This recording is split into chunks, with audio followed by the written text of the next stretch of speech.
Hello and welcome to Lupus Impact Foundation, where I aim to educate, inspire, support and give hope to those living with lupus, their families and communities, transforming adversity into advocacy. Today I would like to convey our thoughts, our prayers, our well wishes to the family of the late Rheumatoid Arthritis, who passed away the 21st of December 2024 to lupus-related illness and complications. Today is her birthday. It is her first birthday in heaven. Rheumatoid was just 16 years old when she passed away. And today her family is thinking about her more so because it is her first birthday in heaven. And we at Lupus Impact Foundation would like to let you know that our thoughts and our prayers are with you, and we grieve with you as a lupus family. Rheumatoid was really special to us. Today I would like to discuss a very relevant topic to lupus warriors who are watching, something that each of you can relate to. And we have discussed this over the past few days and weeks in our support group as well. And today our topic for discussion is lupus and hair loss. Please note that the site content is provided for information purposes only. I share my experiences with lupus as a registered nurse and an individual living with lupus and rheumatoid arthritis. So this information must not substitute professional, medical advice, treatment, or diagnosis. Thank you for joining me today. I know it's been about a month that I haven't been with you guys. I have also started new treatment, and it has been quite a challenging time for me as I was adjusting to the treatment and going through all of the side effects, as many of you know, some of the things that we deal with as lupus warriors. But I'm back, I am feeling better, and I'm so glad to be with you today. So let's get on to it. Lupus and hair loss. I want to discuss this topic because it impacts many people that are living with lupus. Many of the lupus warriors are experiencing hair loss, also known as alopecia or brittle hair. Understanding the causes, symptoms, and potential solutions can empower us as we go through the emotional and physical changes and challenges that this condition presents. For those of you who do not know, lupus is an autoimmune disease where the immune system mistakenly attacks healthy tissues, including hair follicles. The primary cause of hair loss in lupus, some of the causes I'll discuss today. One of them is inflammation, which most of us are very familiar with. Lupus can cause inflammation, and it directly affects the hair follicles, leading to hair thinning or hair loss, sometimes bald patches. If you're like me, I know during my treatment for lupus about 4 years ago, whilst I was receiving a chemo treatment for lupus, I lost all my hair. My worry, of course, was that will my hair grow back? And if it does, will it grow back the same way it was before? It was healthy, it was full, and it didn't. My hair grew back in patches. And you know, last week when we were discussing this topic on the support group, a lot of our members came back and said, you know what, we experience hair loss as well, but a lot of us have bald patches that never grew back. So what we currently do is we sort of camouflage it so you can't really tell that there are bald patches underneath our hair. So that's some of the things we do, because the inflammation leads to hair thinning or hair loss. Medications, remember, certain medications for lupus, such as your corticosteroids and your immunosuppressant medication, can contribute to hair loss. Also, if you're receiving chemo for lupus, you can lose your hair as well. And what these medications do is they actually weaken the hair follicles, causing your hair to thin out, causing your hair to break and become brittle, and therefore you experience quite significant hair loss during your illness or your period of illness. It's not something that sort of corrects itself. It's very periodic in nature because it can happen when there's significant disease activity, and then it can sort of phase off when disease activity is low, or if you go into remission. Another factor is stress. Remember, the stress of living with a chronic illness can exacerbate hair loss. Any time that you go through a stressful season or a stressful episode, you tend to lose hair. I think healthy people also experience that hair thinning during a very stressful period. So you can imagine with lupus patients like us, if we have stress, then we experience flare-ups. And during that flare-ups, you go through higher doses of medication, perhaps immunosuppressive medication, whereby you tend to lose a lot of hair in that particular period of time. Nutritional deficiencies is one of the things that influence hair loss. Lupus can impact nutrition and nutrient absorption, leading to deficiencies that can affect hair health. Things like your biotin and your iron levels can be low. Remember, many of the lupus patients are struggling with iron deficiency and anemia, and that can cause significant hair loss as well. Hair loss in lupus can manifest in various ways, including thinning of the hair, gradual loss or hair density, often noticeable around the crown, around the temple areas, and you will see that there's significant thinning that's actually quite visible as well. Brittle hair, hair that breaks easily and lacks shine or elasticity. Patchy hair loss, areas in the scalp or body where hair is missing, sometimes resembling that of alopecia areata.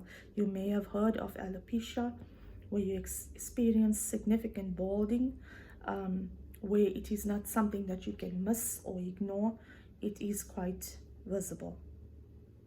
Addressing hair loss involves both the medicinal approach and the natural approach. Medicinal approach or treatments, remember your cortisone.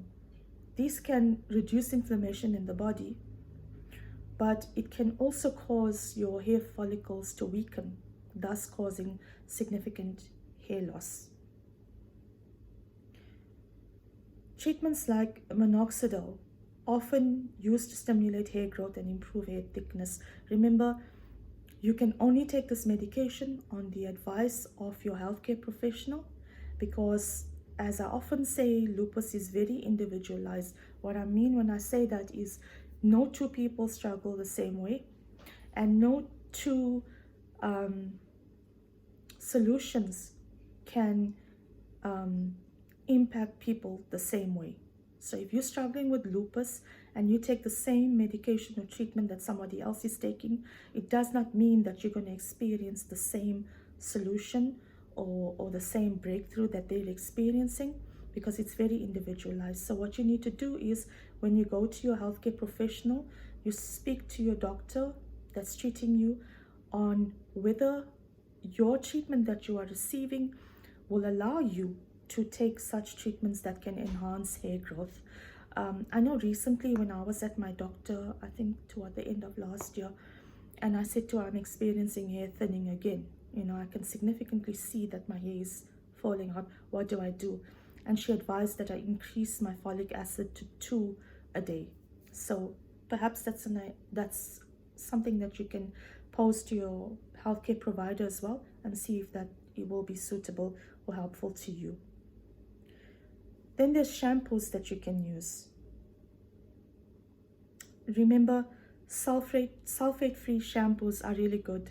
I know I really like the over-the-counter shampoos because they offer you a wide range of shampoos, but I can't always use that. If I have increased disease activity or I'm having a flare up, I cannot use the over-the-counter shampoos because they cause significant burning of the scalp. They leave me with a red erythematous patch on my scalp, or multiple patches, where I can't even use a hairbrush on my hair at that time. So the sulfate-free shampoos, they really help because they relieve the itching, the burning, just the discomfort that you experience when you are going through a flare up. Natural treatments like essential oils. I know some of our members of our lupus support group mentioned the other day things like your rosemary oil that promote scalp health and hair growth. Your tar shampoos. I know often I buy the tar shampoo from a pharmacy, or you can buy the tar shampoo and they actually soothe your scalp, and they're actually quite good. You don't experience any inflammation when you're using it. It actually makes you feel quite relaxed and quite at ease. And remember, nowadays we have cosmetic solutions as well. For many, cosmetic solutions can provide a sense of normalcy and confidence. And one of those are hair transplants, a viable option for some, though it's essential to discuss this with your healthcare provider. And there's hair extensions. These can add volume and length without the need for invasive procedures. Then you have wigs. You can wear a wig. It's a practical and stylish way to maintain and manage your hair loss, offering versatility and comfort. Remember, there's different aspects that are affected by your hair loss. You're affected emotionally. It has an emotional impact on you because living with hair loss can take a toll on you, mentally as well, socially as well, because you tend to isolate now because you don't want to go out in public because you don't feel you look good enough, or you don't feel that you will be accepted in public by the way you now look. Or maybe perhaps sometimes people will even ask you, why don't you have hair, or why does your hair look like this? And that will obviously trigger an emotional sort of negative feeling within you. And it's common to experience these feelings of loss or diminished self-esteem. However, it's crucial to remember that you do have family support. Lean on your families and your loved ones who care for you, who understand you, who want to hear you out and what you're experiencing. And if you don't have family support, lean on that friend or that confidant or that colleague that cares about what you're going through, and talk to somebody about it. I remember when I lost my hair, I didn't go to church for 2 weeks because I felt so aware of what, of not having hair anymore. It didn't feel very comfortable. It actually felt awkward. But about 2 weeks later, I had to accept the fact that this is what it is. The hair is growing back very slowly, but it's fine.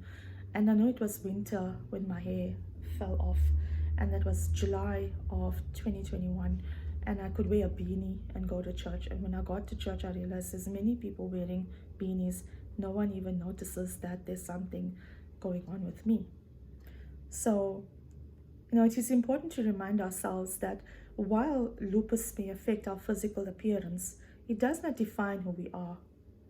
We are warriors, resilient in the face of adversity daily, 24/7, 365. Embrace your journey and seek support when you need it. Talk to your healthcare provider, your dermatologist who's treating you, your rheumatologist, your general practitioner, whoever you have that's looking after your health. Regular consultations can help you find the best strategies tailored to your needs. Remember, acceptance of your journey and your physical image is a vital part of your healing. As we conclude, let's carry forward a message of hope and strength. Remember, your worth is not defined by your hair or your appearance, but by your spirit and your courage as a lupus warrior. There is a great saying that I really like to quote today, and it's by Ralph Waldo Emerson. What lies behind us and what lies before us are tiny matters compared to what lies within us. Thank you for joining me today, and may you find strength and hope in your journey.